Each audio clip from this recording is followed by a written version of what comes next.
Pessoal, esse aqui é simplesmente o maior monitor gamer que eu já vi na minha frente, um monitor super ultra wide da Gigabyte, né? Que é o Aorus CO49DQ, um monitor QD OLED e de 49 polegadas simplesmente. Olha como é que ele fica aqui no setup. Meu setup é grande, tá? Minha mesa aqui tem 2 metros para 1 metro de profundidade e mesmo assim esse monitor ocupa quase toda ela, né? Normalmente eu boto monitores grandes aqui e mesmo assim sobra muito espaço no meu setup. Com esse monitor, cara, ficou apertado, não cabe quase mais nada.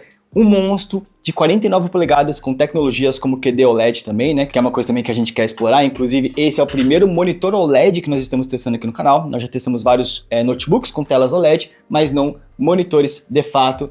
E eu estou apaixonado. É uma pena que esse modelo não é meu, é emprestado da Aorus, né? Inclusive, muito obrigado a Aorus aí pela oportunidade de conhecer esse produto. Ele vai ser vendido no Brasil, no momento não tem estimativa de preço ainda, tá? Mas eu chuto lá pelos seus 10 mil reais, porque, galera, estamos falando de um monitor completamente top de linha, né? Aqui é o top da tecnologia que você pode querer aí dentro do seu setup. Devo avisar também que esse aqui não é um vídeo de review, até porque eu não conheço tanto assim de monitores, é um vídeo mais de hands-on, estou há pouco tempo utilizando ele, mas fiz alguns testes também pra gente saber, né, se vale a pena você comprar, caso você seja interessado, você queira montar um setup dos sonhos, se vale a pena realmente comprar esse monitor, e para você também que de repente não vai comprar ele, mas quer saber até onde a tecnologia de monitores está chegando, isso aqui é um dos ápices, então vamos conhecer melhor. Isso, claro, depois de você deixar o seu gostei, se inscrever aqui no canal, né, estamos aqui num cenário um pouco diferente, se vocês estão conhecendo aqui mais de perto, né, o meu setup aqui do estúdio, então bora lá conhecer esse Aorus CO49DQ, um monitor QD OLED de 49 polegadas.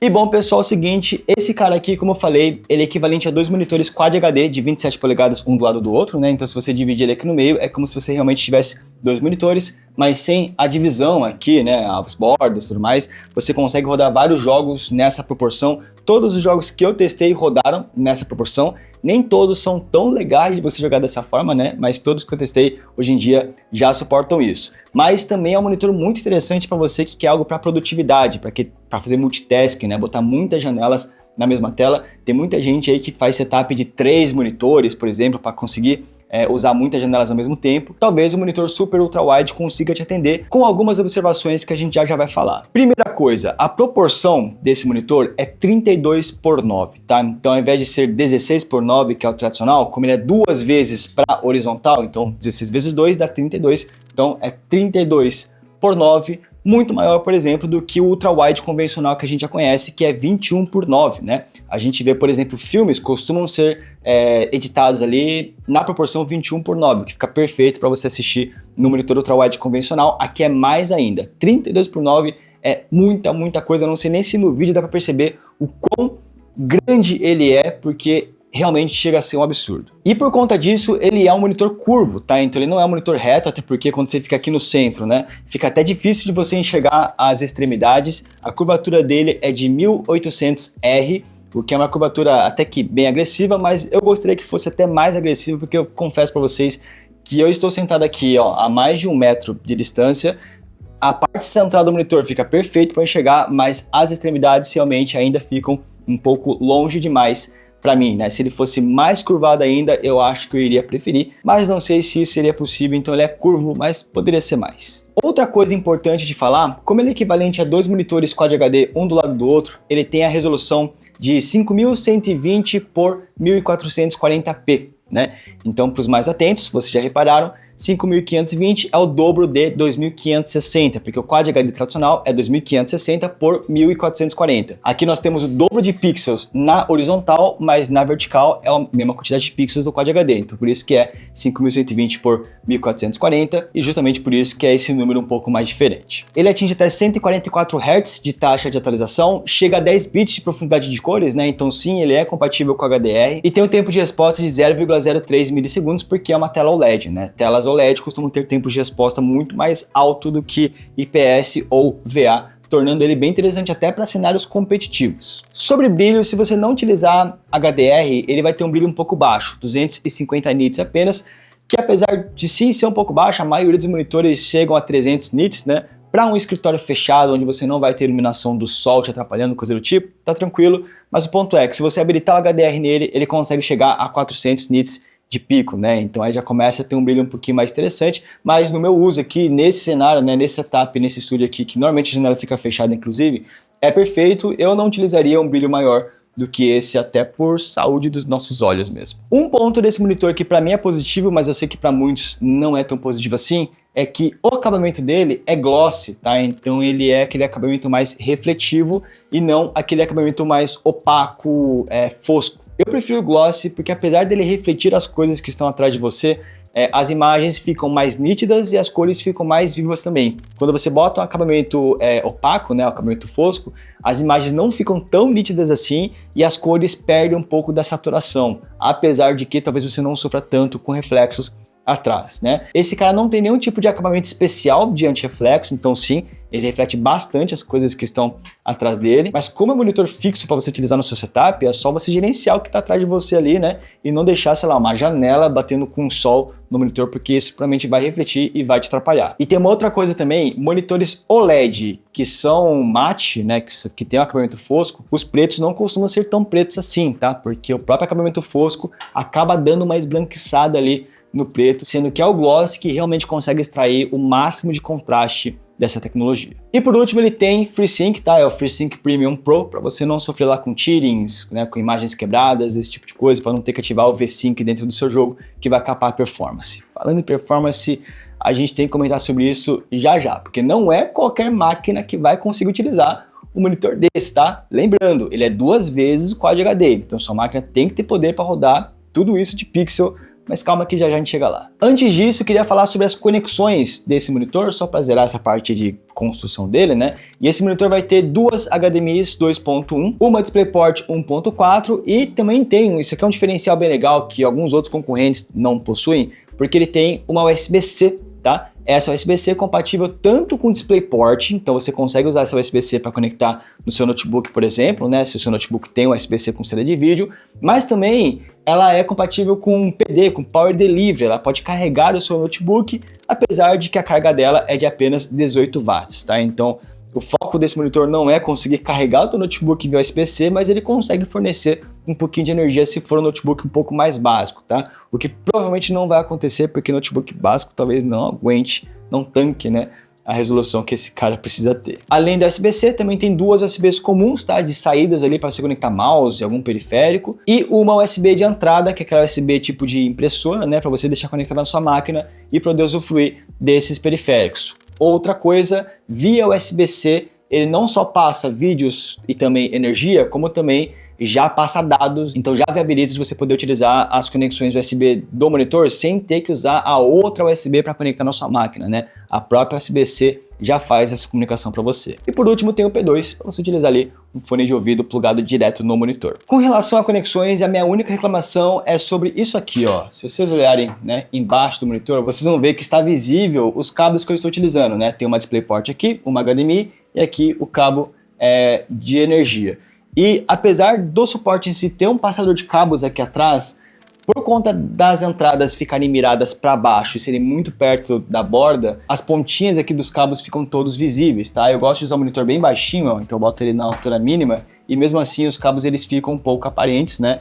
É meio difícil você esconder cabo aqui, justamente porque as portas estão muito perto da borda já do monitor, então quando você pluga o cabo, a pontinha do cabo vai acabar vazando para fora. Então o cable management aí fica um pouquinho mais complicado. Sobre a base que ele vem, né, o suporte dele é ok, uma base bem grande, só essa base já é maior do que um monitor, sei lá, de 24 polegadas, por exemplo. Tem ajuste de altura, como eu mostrei, né, ó, ele sobe bastante, inclusive, ó, né, ficou feio que mostrou todo aqui o background.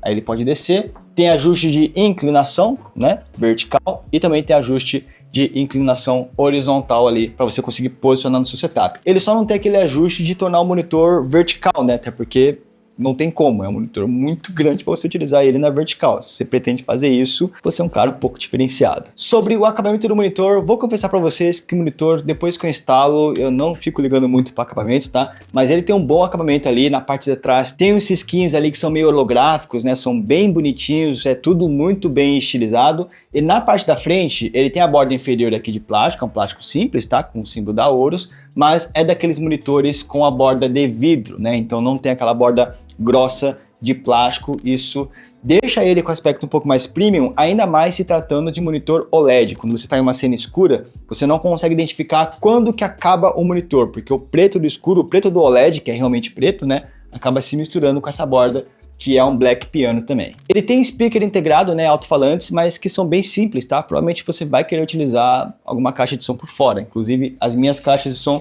estão escondidas aqui atrás dele, porque por conta do tamanho desse monitor, elas não couberam em outro lugar. Ah, e uma curiosidade, tá? Esse monitor, depois de montado, pesa simplesmente 11 quilos, meus amigos. Então, se você for comprar ele, já chama alguma ajuda, que montar sozinho é um desafio, tá? É bem difícil, ainda mais que é um monitor OLED fininho, né? Então você tem que tomar cuidado para também não quebrar, porque ele é muito pesado e difícil de manusear.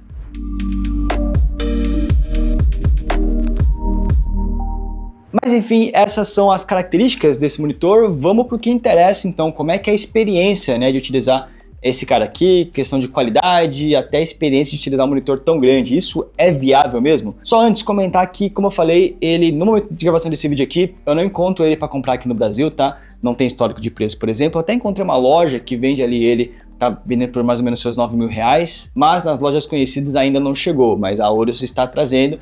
Eles não me confirmaram o preço ainda, mas eu imagino que vai girar em torno dos seus 10 mil reais, é o que eu chuto. É um produto super high-end, né? Mas caso você queira ficar sabendo do lançamento desse monitor, ou até alguma promoção que ele possa entrar aí, recomendo que você acompanhe o nosso site, o benchpromos.com, porque lá a gente posta promoções de monitores, promoções de periféricos, de máquinas também, notebooks, e avisamos também sobre esses lançamentos mais importantes, não só no nosso site, como também nos nossos grupos de promoções, no Telegram, Discord, todos os links estarão aqui na descrição. A gente está trabalhando bastante para tornar o site cada vez melhor, então dá uma olhadinha lá, né, se você não conhece ainda, e quem já conhece, comenta aqui se você curte ou não o Bench Promos para mostrar para a galera que o nosso site realmente está ficando bom. Vamos falar agora sobre qualidade do painel desse Aorus CO49DQ. E primeiro, tá? É um painel QD OLED, ele não é exatamente o OLED tradicional. O OLED tradicional é o WOLED, que é o White OLED. O QD é de Quantum Dots, né? É um jeito diferente de fabricar esse painel aí. É um jeito que a Samsung costuma trabalhar e costuma ter um pouco mais de brilho do que o WOLED. O contraste desse cara aqui é de 1.500.000 para 1, então assim, os pretos aqui são absurdamente pretos, é o pixel basicamente desligado, né? E as cores são lindas, tá? Tanto usando ou não o HDR, cara, consumir conteúdo ou jogar algum jogo bonito, né, nesse monitor é absurdo. Não só por conta da proporção dele, que é muito grande, você se sente bem imerso dentro do jogo, mas também porque as imagens ficam muito bonitas por ser uma tecnologia dentro do guarda-chuva do OLED. A única observação na tecnologia QD OLED é quando se trata de leitura, tá? Se você for ler algum documento em monitores QD OLED, você vai notar algumas coisinhas, mas que é fácil de se acostumar, né?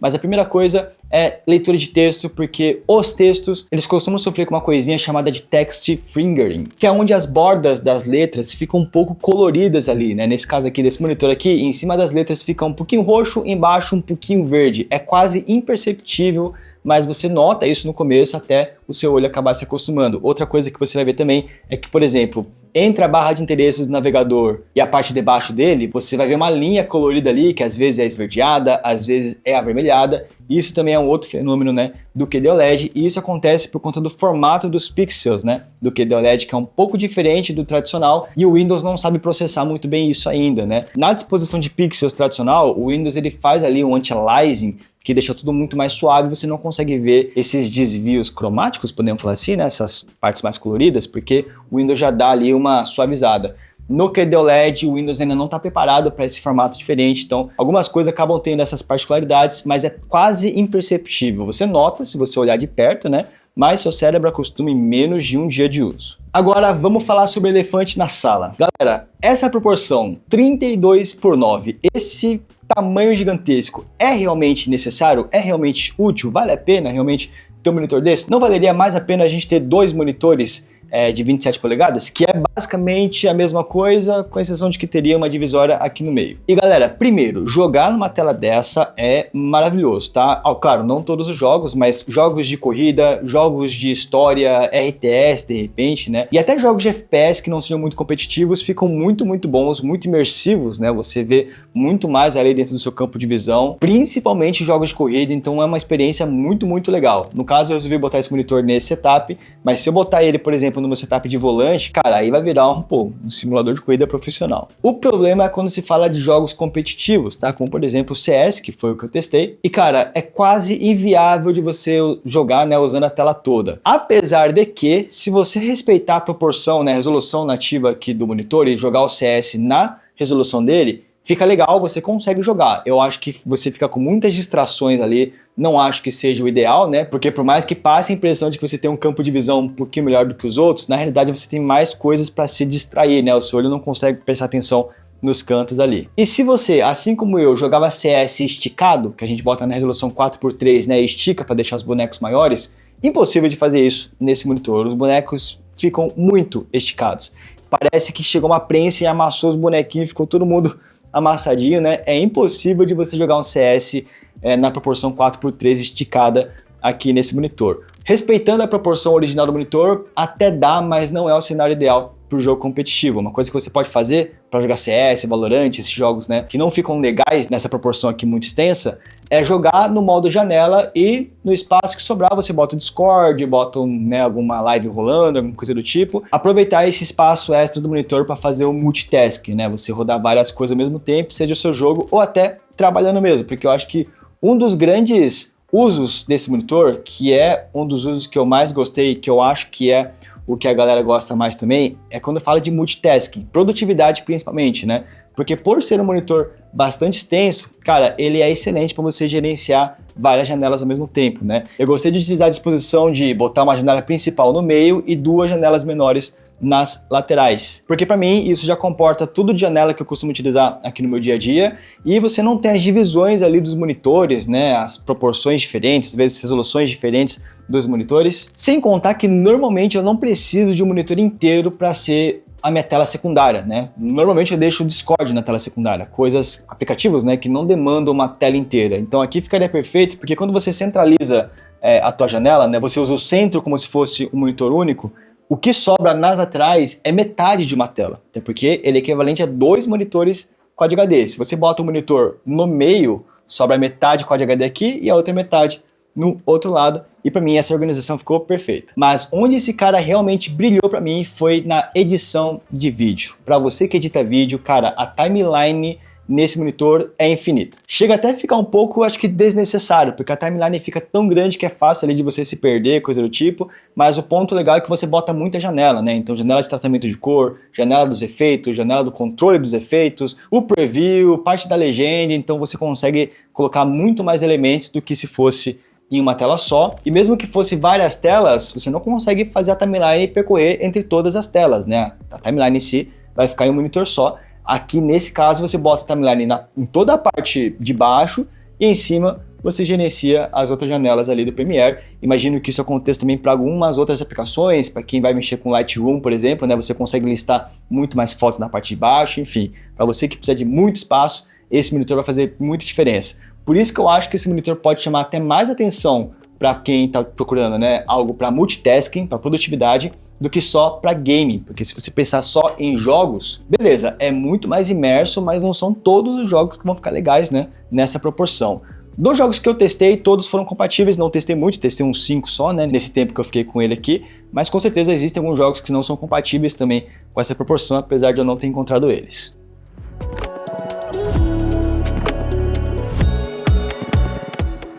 E tem alguns recursos legais pra gente comentar sobre esse cara, e o primeiro é uma parada chamada Picture by Picture, tá? Que inclusive eu consigo acessar aqui, ó, pelo menuzinho dele. Aqui tá todas as configurações que você faz, tem nesse menu, né? Nesse Picture by Picture, você consegue fazer isso aqui, ó. Deixa eu ativar ele, né, só dá uma reiniciada. Eu acho que poderia ter alguma forma mais fácil de a gente acessar isso, mas olha só que legal. Vocês estão vendo que tem duas telas diferentes agora nesse monitor? Pois é, uma das telas aqui, que é essa, está ligada no meu notebook. Essa outra tela está ligada no meu PC, é por isso que tem aqui um DisplayPort e um HDMI, tem duas fontes de vídeo ali ao mesmo tempo, e nesse modo você consegue utilizar duas máquinas diferentes em um mesmo monitor. Isso é interessante de repente para streamers, para quem utiliza mais de uma máquina ao mesmo tempo, você consegue colocar aqui mais de uma máquina, né? Ele tem uma outra função chamada Picture in Picture, que essa função de dividir a tela é Picture by Picture, tá? Mas o Picture in Picture eu achei meio inútil, tá? Mas enfim, aí é cada um porque olha o que ele faz. Ele deixa uma das telas como principal, que é essa tela que está no fundo, e a tela secundária, que é a tela do PC, ele ficou sobreposta aqui em cima. Só que ficou ruim, né? Cara, tirou uma parte da tela do meu notebook, eu não consigo ver o que é, e a tela do PC ficou meio estranha também, ficou sobreposta ali. Essa função eu não achei tão legal não.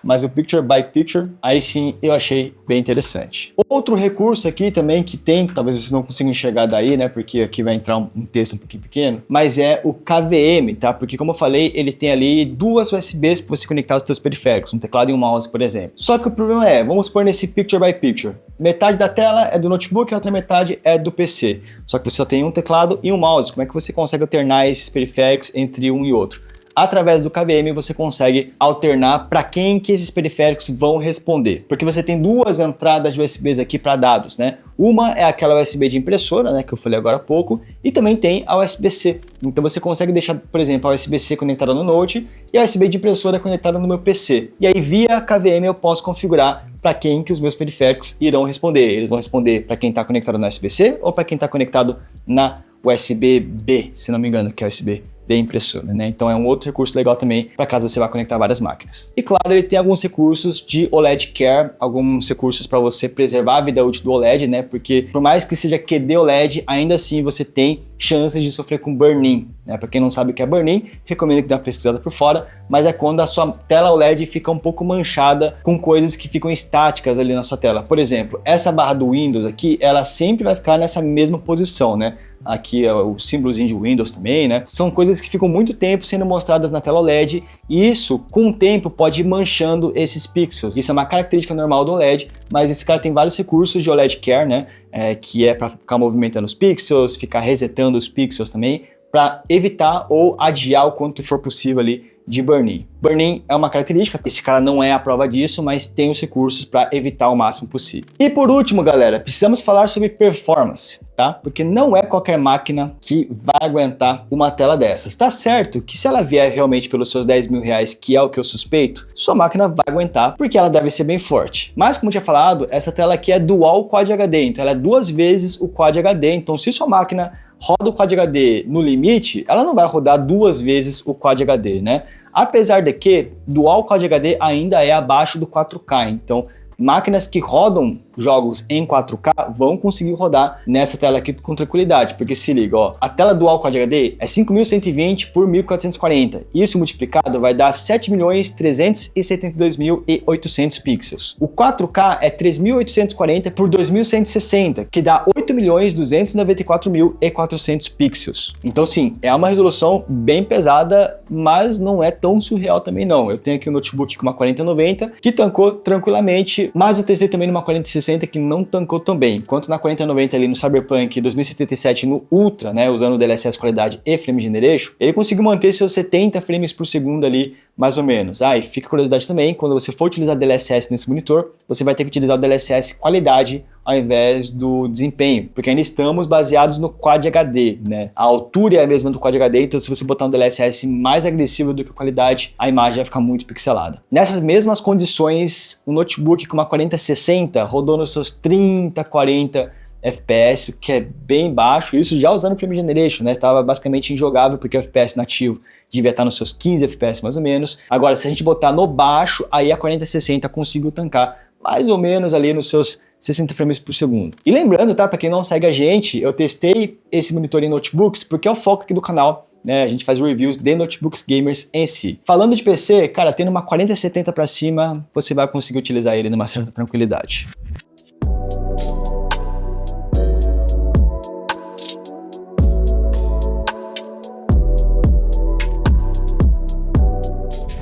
Enfim, galera, no final das contas, eu amei a experiência de ter esse Aorus CO49DQ no setup.